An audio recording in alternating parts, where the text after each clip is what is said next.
Olá, seja muito bem-vindo, seja muito bem-vinda. Começa mais um Alesp em Pauta e no programa de hoje vamos falar do Abril Lilás, que é um mês de conscientização contra o câncer dos testículos. E para falar sobre esse assunto, esclarecer todas as dúvidas dos nossos telespectadores, eu converso com o médico Dr. Maurício Denner Cordeiro, que é coordenador do Departamento de Urologia e Oncologia da Sociedade Brasileira de Urologia. Ele participa conosco de forma online. Doutor, muito obrigado por ter aceito o nosso convite. Vamos explicar para o nosso telespectador, primeiramente, como é que funciona e como é que aparece esse tipo de câncer, quais as idades que as pessoas estão mais propensas a ele, e aí também discutir durante o programa prevenção e formas de tratamento. O câncer de testículo, Guga, ele ocorre principalmente entre os 20 e 40 anos de idade, numa idade bem jovem. E a primeira manifestação clínica do câncer de testículo é um aumento do volume do testículo e um endurecimento do testículo, que pode ou não ter dor associada. Então, todos os jovens, principalmente na faixa etária dos 20 aos 40 anos de idade, que tiver alguma queixa testicular, precisa procurar um urologista rapidamente para poder ser examinado, para poder se fazer os exames complementares, né? E se for diagnosticado um câncer de testículo, tratar rapidamente. O câncer de testículo é um câncer que se multiplica e cresce muito rápido. Em questão de 20, 30 dias, ele dobra de volume. Então, é muito importante o diagnóstico precoce e um tratamento rápido dessa doença. Importantíssimo. E quem que está mais propenso, o senhor falou jovens aí de 20 a 40 anos, por que que ele se manifesta? Tem a ver com algum tipo de hábito de vida, não? Como é que funciona isso? O principal fator de risco, Guga, é a criptorquidia. Quando nós somos formados, estamos na formação intrauterina, na barriga da nossa mãe, os testículos têm uma posição intraabdominal. E ao longo do nosso desenvolvimento, os testículos vão descendo em direção ao escroto, ou bolsa testicular, né? Justamente para poder trabalhar numa temperatura um pouco abaixo da nossa temperatura corpórea. A nossa temperatura corpórea é ao redor de 37, 37,5, né? Na bolsa testicular, no escroto, ele consegue trabalhar a 36 graus. Os testículos que não chegam no escroto e ficam no meio do caminho, né, nós chamamos de criptorquidia. E esses testículos são o principal fator de risco para o surgimento do câncer testicular, porque ele fica trabalhando numa temperatura maior do que deveria, né? Então, o diagnóstico da criptorquidia ele tem que ser feito também já ao nascimento, né, nos primeiros meses de vida, né, e aguardar eventualmente a criança crescer até 1 ano de idade, porque ainda esse testículo pode chegar na bolsa testicular no primeiro ano, e a partir do primeiro ano é que se define se há necessidade de se fazer uma cirurgia de fixação do testículo dentro da bolsa testicular.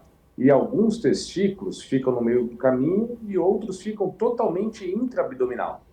E nós precisamos fazer uma laparoscopia, né? Colocar uma câmera na região do abdômen, olhar o interior da cavidade abdominal e procurar esse testículo. Uma ausência do testículo no escroto, na bolsa testicular, ela não pode ser interpretada como normal, muito pelo contrário.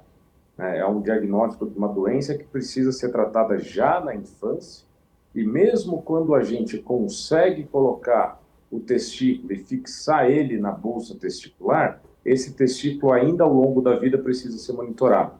A gente sempre avisa o paciente que qualquer sinal de aumento de tamanho, de endurecimento, ele tem que procurar rapidamente o urologista. Outros fatores de risco é quando um paciente já teve o câncer testicular do lado direito, por exemplo, ele tem maior risco de desenvolver do lado esquerdo, e outro fator de risco são os antecedentes familiares. Então, se você já teve um irmão, um pai, um parente de primeiro grau que já teve o diagnóstico de câncer de testículo, você precisa prestar atenção, né, realizar o seu autoexame físico, né, você precisa conhecer o seu corpo, conhecer sua anatomia, né, e na vigência de qualquer alteração, procurar o urologista brevemente. Interessante todos esses apontamentos. Agora, doutor, como o homem ele pode entender que tem alguma alteração e ele deve procurar um urologista?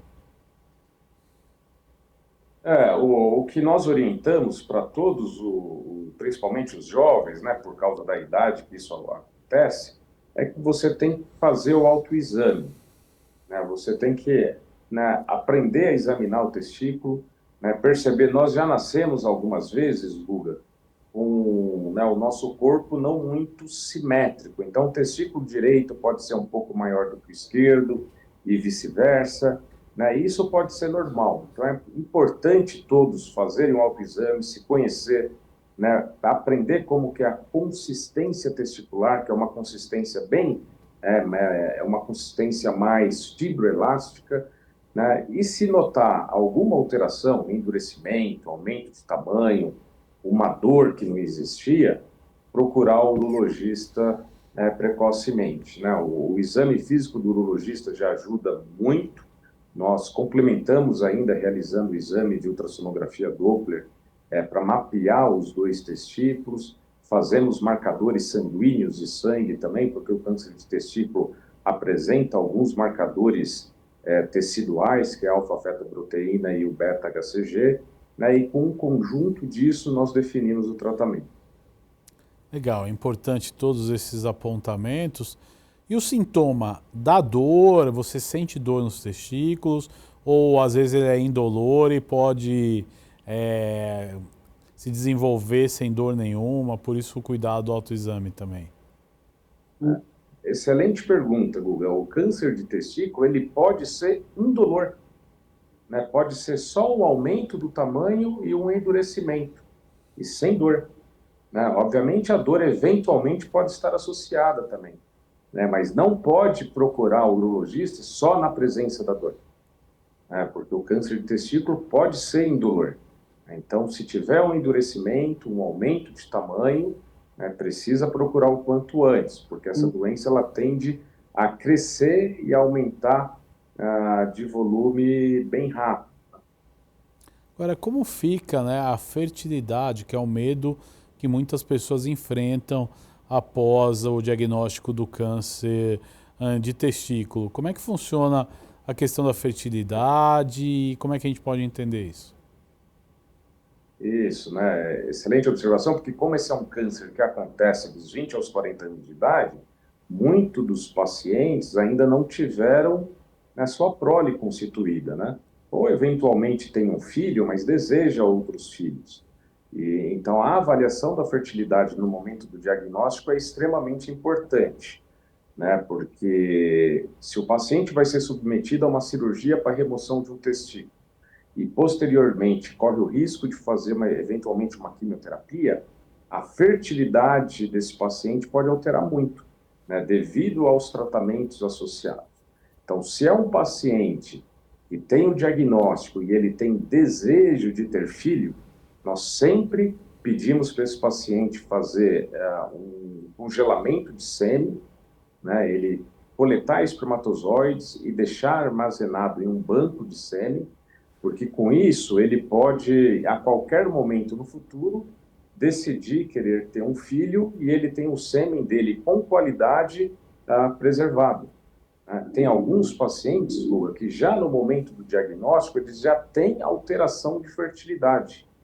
Então esses pacientes precisam de uma atenção em relação a isso maior ainda, porque os tratamentos vão alterar mais ainda a fertilidade dele. Então, fazer esse congelamento do sêmen ao diagnóstico, né, e orientar o paciente é extremamente importante. Né, hoje, nós fazemos, né, a cirurgia do câncer de testículo ela é feita com a orquiectomia, né, com a remoção do testículo, seja total nos casos dos nódulos maiores ou eventualmente parcial no caso dos nódulos menores. né? A orquiectomia cura os pacientes que tiveram um diagnóstico bem precoce, né? Agora, os pacientes que já tiveram diagnóstico mais avançado, esses pacientes já podem apresentar metástase para a região abdominal, aí eventualmente apresentar dor abdominal, dor lombar.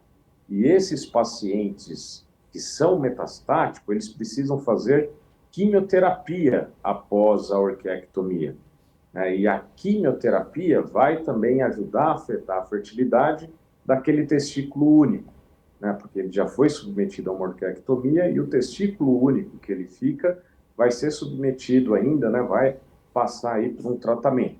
Na quimioterapia, as medicações são dadas endovenosas com a intenção de matar as células cancerosas, mas a nossa corrente sanguínea joga, né, essas drogas por todo o nosso corpo, né? Então chega também quimioterápicos no testículo remanescente e pode alterar essa fertilidade. Então sempre avaliar a fertilidade, questionar o paciente em relação, né, a um futuro, se ele vai desejar ter filho ou não, questionar em relação à idade da parceira, porque a idade da parceira também é uma questão limitante, né? E tomar as medidas necessárias. Agora, doutor, além da cirurgia, existe tratamentos como quimioterapia, essas questões também. E aí eu te pergunto, o câncer de testículo, ele pode ocasionar uma metástase? Pode, né? O câncer de testículo, quando ele é inicial, ele só está ali dentro do testículo, um nódulo no testículo, levando a um endurecimento testicular. Agora, se você demorar a ter o diagnóstico, esse nódulo vai aumentando de tamanho, aumentando, e as células cancerosas, elas migram através do cordão testicular para a região abdominal. Então, o principal sítio de metástase do câncer do testículo são metástases abdominais, numa região em específica que nós chamamos de retroperitônio, que é bem posterior, próximo à coluna. E essas metástases retroperitoneais, elas precisam também ser tratadas, né? Elas respondem bem à quimioterapia, né? E em alguns pacientes, eventualmente a gente pode associar cirurgias do retroperitônio ou eventualmente radioterapia também. E aí a definição de um ou outro depende muito do estadiamento do câncer testicular e do nome do câncer testicular. Nós temos dois cânceres testiculares importantes, que são os seminomas e os não seminomatosos. E o tratamento deles é bem diferente. O seminoma nós abordamos de uma forma e os não seminomatosos abordamos de outra forma. Mas, de um modo geral, se ele é diagnosticado avançado com uma massa abdominal muito volumosa, e em algumas vezes pode já ter até metástases pulmonares, metástases cervicais, né, e até metástases em sistema nervoso central, né? E aí esses pacientes precisam fazer o tratamento inicialmente com quimioterapia. Interessante todas essas colocações. Agora, é importante, num caso como esse também, o diagnóstico precoce ou, na verdade, isso pouco influi?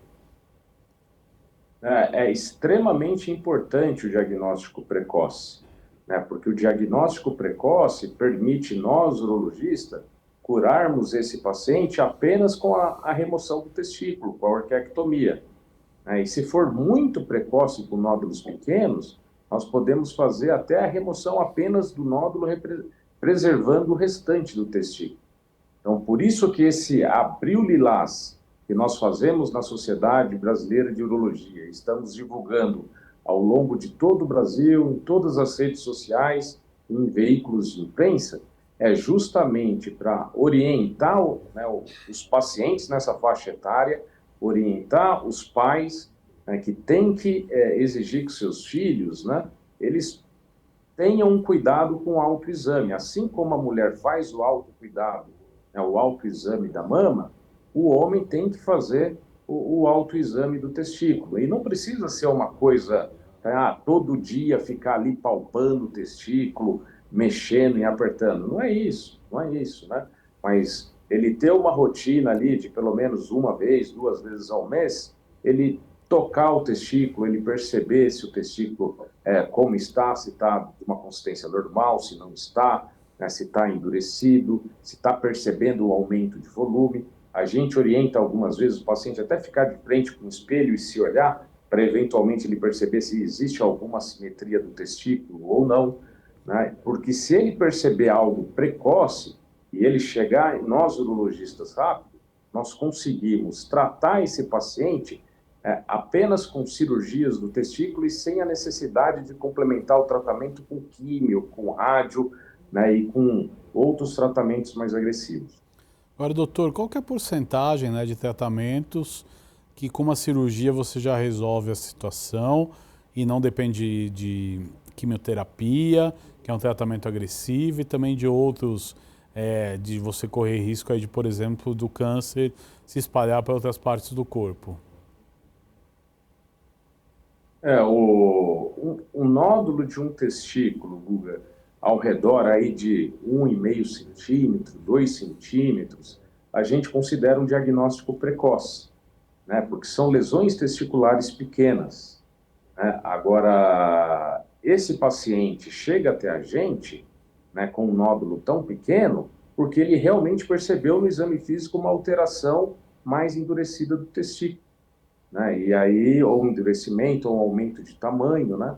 E aí ele consegue chegar na gente com esse diagnóstico precoce. Agora, quando isso não acontece, essa lesão vai aumentando, ela vai aumentando, né? O testículo, né, pode ter massas testiculares de 9, 10, 12 centímetros de tamanho, né? E quando chega em tamanhos assim, a chance de já ter dado metástase para o reto peritônio, né, para essa região do abdômen, para o pulmão, ela é muito alta, né? Mas para chegar num tamanho assim de 9, 10 centímetros de tamanho, o testículo desse paciente já estava aumentando de tamanho e ficando endurecido há bastante tempo, né? Então, tem um atraso, né, do surgimento dos sintomas, para o paciente perceber os sintomas e procurar um urologista. Agora, doutor, entre alguns dos sintomas aqui que me chamam a atenção, eu consigo ver fraqueza, tosse e falta de ar, além de desconforto na parte inferior do abdômen ou nas costas. Por que esses sintomas É, acontecem? Esses sintomas, Guga, é devido à doença avançada, à presença de múltiplas metástases, né? Como eu falei, o câncer de testículo começa como um nódulo pequeno na região do testículo que fica ali dentro do escroto. E se ele vai aumentando, multiplicando de tamanho, através do cordão espermático, essas células cancerosas migram em direção ao abdômen. Na região do abdômen, que se chama retroperitônio, elas começam a se multiplicar e começam a infiltrar estruturas extremamente importantes no abdômen, como a aorta, como a cava, começa a dar dor abdominal, começa a dar perda de peso. Da região do reto peritônio, essas metástases podem progredir para o pulmão e dar múltiplos nódulos pulmonares. Com isso, o paciente começa a ter falta de ar ao caminhar, né, mesmo falta de ar ao repouso, mostrando se tratar de uma doença muito avançada. Esses sintomas, eles realmente, quando o paciente chega para a gente com o diagnóstico do câncer de testículo, com uma queixa de emagrecimento, uma queixa de dor abdominal, uma queixa de falta de ar, a gente imediatamente já pensa num diagnóstico muito avançado. Doutor, e o histórico familiar, até que ponto é importante nesse tipo de câncer? É sempre importante, né? Se você teve um irmão, se você teve o pai, algum parente de primeiro grau, né, vai no urologista, conversa com o urologista. Numa primeira vez, né, a gente pode examinar se é um paciente de 18, 19 anos, muito jovem, a gente examina, explica como funciona o testículo, como é a consistência do testículo, para ele, dali para frente, ele sempre ficar percebendo, né, e notando essas características do testículo. e se ele perceber em algum momento, né, esse endurecimento, esse aumento de volume, né, ele avisar os pais, ele procurar o urologista o quanto antes. O antecedente familiar, ele é extremamente importante. Interessante essas colocações. Agora, doutor, por que homens que têm exposição à radiação podem ter mais esse tipo de câncer? Isso acontece, né? A radioterapia, ela afeta não só a função testicular, como função de vários outros órgãos, né? Tireoide, córnea, e então não se pode trabalhar no ambiente com radiação desprotegido, né? E aumenta, obviamente, o risco de câncer de testículo, mas mais que isso, altera a fertilidade do paciente muito precocemente, né? Uma radioterapia na região do testículo, esse paciente tem um risco de evoluir com uma infertilidade, se caso essa radioterapia seja, obviamente, de uma forma constante, né? Se você vai fazer um raio-x de tórax, um raio-x de abdômen simples, né, ou eventualmente uma tomografia, e você faça isso uma vez ao ano, a gente sabe que essa dose de radiação é extremamente segura, né? Agora, o que eu estou falando é dos profissionais, né, que trabalham, né, tem muitos profissionais que trabalham exposto à radiação. Então, todas as pessoas envolvidas nesse meio, elas têm que estar protegidas, têm que estar orientadas. Hoje, já existe nesses grandes centros até um chip onde esse funcionário, ao longo do tempo, consegue saber a quantidade de radiação a que ele foi submetido ao longo do tempo, né? Ele mesmo ele protegido, ele tem um chip que sempre fica na roupa, esse chip absorve a radiação para ele poder ter uma noção da quantidade de radiação que ele vai. Tudo isso são formas de segurança, né? Para poder tentar orientar as pessoas de uma forma melhor. E se por algum motivo de saúde também você precisa fazer exames de imagem que envolva radiação, sempre conversa com o seu médico se existe uma alternativa de fazer algum outro exame, né, se tem uma proteção que pode ser feita na hora do exame, né, que proteja a região testicular. Mas quero deixar bem claro, né, que os exames que são realizados ocasionalmente são muito seguros, né? Você fazer raio-x de abdômen, raio-x de tórax, né, tem que ser feito, né, quando o médico solicita uma tomografia de abdômen, uma tomografia de pelve, né? O que não pode é ter uma repetição muito, muito constante desses exames. Agora, doutor, como é diferenciado o tumor maligno do tumor benigno e qual que é o mais comum quando a gente fala dos testículos? O testículo, nós temos as células germinativas, que são as células que vão se diferenciando até chegar no espermatozoide, né? O câncer de testículo origina dessas células germinativas e 95% dos cânceres de testículos são dessas células germinativas e são malignos, né? Tem 5% do câncer de testículo que se origina das células que ficam ao redor das células germinativas, que são as células intersticiais. E aí, que são as células de Leydig, as células de Sertoli, e aí a gente pode ter um tumor de Leydig, um tumor de Sertoli, que esses são tumores benignos, mas representam apenas 5% do diagnóstico do câncer de testículo. 95% são originários dessas células germinativas, que são responsáveis, né, pela alteração da célula até chegar na forma do espermatozoide. Daí é que se origina o câncer de testículo e 95% das vezes são malignos. Por isso, essa nossa conversa de hoje, né, para tentar transmitir às pessoas ao máximo do diagnóstico precoce, né? O câncer de testículo ele não é uma doença tão prevalente como a gente falaria de um câncer de próstata, um câncer de mama, né? Mas ele é um câncer que acomete numa fase de idade que você ainda tem uma vida pela frente, né? Então, se você puder, né, e que um autoexame, Guga, de você checar o testículo, conhecer a sua anatomia, ajuda muito a gente dar um diagnóstico precoce, né? E aí esse paciente vai ser submetido a tratamentos pequenos, né? a tratamentos menores, diferente daqueles pacientes que deixam uma massa testicular grande desenvolvendo o testículo, né, porque aí esse paciente já vai ter metástases, né, essas que nós comentamos, abdominais, pulmonares, e vai precisar não só da cirurgia do testículo, mas de quimioterapias, de radioterapias, de tratamentos muito mais complexos.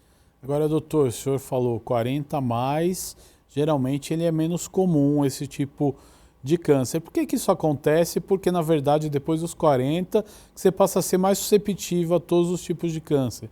Por que esse câncer específico ele tem um maior aparecimento entre os 20 e os 40 anos?